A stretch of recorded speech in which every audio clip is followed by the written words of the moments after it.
তো ভাইয়া, পানির নিচে ডলফিন থাকে জঙ্গলের মতো, হে দাদা জঙ্গলের মতো। পানির নিচে ডলফিন থাকে জঙ্গলের মতো, হে দাদা জঙ্গলের মতো। অন্য সময় তো খুবই বকাঝকা করে কানে ধরায়, আর পড়ার সময় হলেই ভাইয়া ভাইয়া। বাহ, কি সুন্দর চরিত্র তোমার বড় আপু। কি হলো? আসছো না কেন? নাকি কানে ধরাতে ধরাতে আনবো? না আপু, আসছি। ইস, এই ছোট জীবনে আর শান্তি পাওয়া গেল না। আচ্ছা, প্রথমে গণিত ধরি। আচ্ছা আপু। বলো তো, দুয়ের নামতা? 2 একে 2, 2 দুগুণে 4, 3 দুগুণে 8। এই বদমাইশ, আগামীকাল তোর পরীক্ষা আর এখনো তুই দুয়ের নামটাও বলতে পারলি না। আচ্ছা, এবার সাতের নামতা বল। 7 একে 7, 7 দুগুণে 14, 3 সাতা 28। এই ফাজিল, তোর পেট যেমন মোটা, তোর মাথাও দেখছি দিন দিন মোটা হয়ে যাচ্ছে। শেষবার আরেকটা নামটা জিজ্ঞেস করছি, ভালো করে বলবি, না হলে কান টেনে একদম ছিঁড়ে ফেলবো। এবার 10-এর নামটা বল। 10 একে 10, 10 দুগুণে 20, 3 10 30, 4 10 4। এই, তোকে দেখছি এবার না কানে ধরালে তুই ঠিক হবি না। 4 10 4 কেমনে হয়? কেন আপু, তুমি জানো না 40কে 10 বার ভাগ করলে 4 হয়? এই ফাজিল, তোকে আমি ভাগ করতে বলছি? তোকে বলছি নামটা বলতে। আচ্ছা, আগে এটা বল, তোকে এগুলো কে শিখিয়েছে? ছোট বোন শ্রাবণী। শ্রাবণী, এই শ্রাবণী, আসছি আপু, বলো। তুই এই নামতা কোথা থেকে শিখেছিস? হ্যাঁ, আর ইয়ামিনকে কেন শিখালি? তোর কি বুদ্ধি নেই? আমাকে তো আমার স্যার শিখিয়েছে, আমাকে যেমন শিখিয়েছে আমি তো তেমনই শিখিয়েছি। মনটা চাইতেছে তোর স্যারকে। কিছু করতে পারবা না, কেন না স্যার তো বাসায় নেই। হা হা হা। এখন এখান থেকে যাবি নাকি অন্যভাবে যাওয়ার ব্যবস্থা করতে হবে? যাচ্ছি আপু, যাচ্ছি। আমিও যাই আপু। তোমাকে এত দেখাবি করতে কে বলেছে? তোমাকে না শ্রাবণীকে যেতে বলেছি, বুঝেছো? এখনো বাংলা পড়া বাকি আছে। নানু বাড়ির কবিতাটা বলো। নাম আমার ইয়ামিন, মনটা খুব কোমল, বসতে চাই না পড়াই মন, এটাই আমার বিশেষ গুণ। মন চায় শুধু খেতে আর যেতে চাই নানু বাড়িতে। তোর এবার ছাড় নেই। তোকে বলেছে কি? হ্যাঁ, কি বলতে বলেছে আর তুই কি বললি? ওই দেখো, আমি তো নানু বাড়ি কবিতাটা বললাম।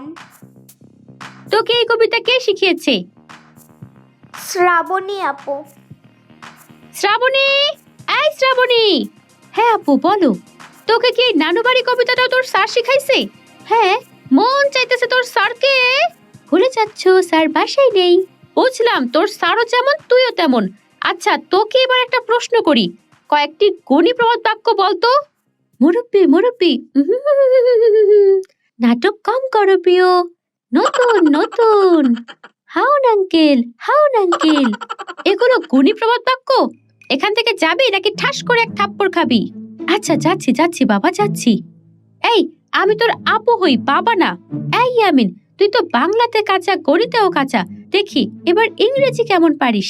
এবার যদি কোনো ভুল হয় সত্যি সত্যি কিন্তু কানে ধরাবো, তখন আর কোনো কথাবার্তা শুনবো না। আচ্ছা, তাহলে স্বর অ দিয়ে একটি বাক্য তৈরি কর। আমি তোমার মেয়েকে ভালোবাসি। এই ফাজিল, এই ছোট বয়সে কিসের ভালোবাসার কথা বলছিস? হ্যাঁ, রসই দিয়ে একটা বাক্য তৈরি কর। বড় ভালোবাসি তোমায়। এই ফাজিল,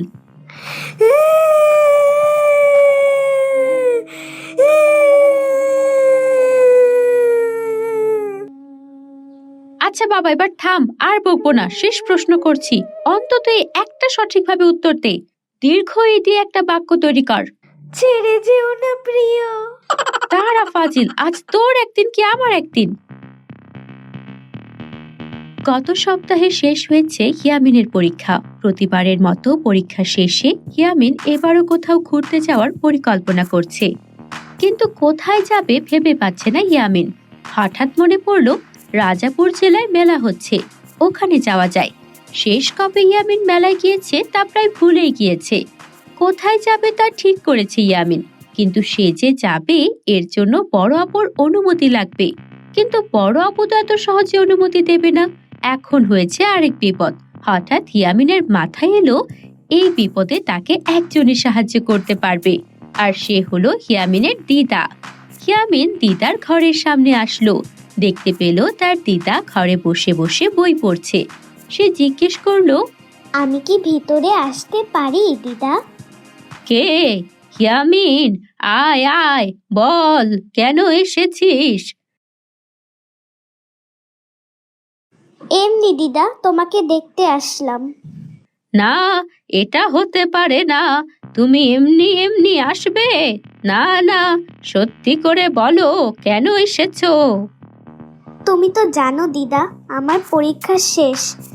এখন ঠিক করেছি ঘুরতে যাব, কিন্তু বড় আপু তো অনুমতি দিচ্ছে না। এজন্য তোমার সাহায্য লাগবে। তোর বড় আপুকে ডাক। দিদা, তুমি কি আমায় ডাকলে? হ্যাঁ, তুই নাকি ইয়ামিনকে বেরোতে যাওয়ার অনুমতি দিচ্ছিস না। যা, ওকে অনুমতি দে, সাথে কিছু টাকাও দিয়ে দিস। কিন্তু দিদা, কোনো কিন্তু নয়, আমি একবার বলে দিয়েছি না। ধন্যবাদ দিদা। আপু, টাকা দাও। কিসের টাকা? টাকা দিবে নাকি দিদাকে ডাক দিব? খুব তো দিদা দিদা করছো, একবার আসো, এরপর দেখাচ্ছি মজা। ইয়ামিন টাকা নিয়ে ঘর থেকে বের হয়ে আসলো এবং মেইন রাস্তায় এসে বাসে উঠলো এবং বাসে করে চলে গেল রাজাপুর জেলায় এবং বাস থেকে নেমে চলে গেল মেলায়। সে চারিদিকে হাঁটতে লাগলো এবং সেখানে বিরিয়ানির দোকান দেখতে পেল। তখন ইয়ামিন এগিয়ে গেল। দোকানদার মামা, 1 প্লেট পোলাও দাও। এই নাও। কত টাকা হয়েছে মামা? 101 টাকা। 101 টাকা? কেন মামা? এতদিন শুনে এসেছি 99 টাকা, এখন 101 টাকা? এটা আবার কেমন দাম? আশ্চর্য হলেও এমন দাম আমি রাখি। এই নাও 200 টাকা। এই নাও বাকি 99 টাকা। ইয়ামিন দেখতে পেল দূরে 2 জন মানুষ কি যেন কাটছে। ইয়ামিন আস্তে আস্তে সেখানে গিয়ে দেখলো 2 জন মানুষ গাছ কাটছে। ইয়ামিন তখন বলল, আপনারা গাছ কাটছেন কেন? তাতে তোমার কি? তুমি এখান থেকে যাও। না, আমি যাব না। আপনারা জানেন না গাছ কাটা কত বড় অপরাধ? আর এটা শুধু অপরাধ না,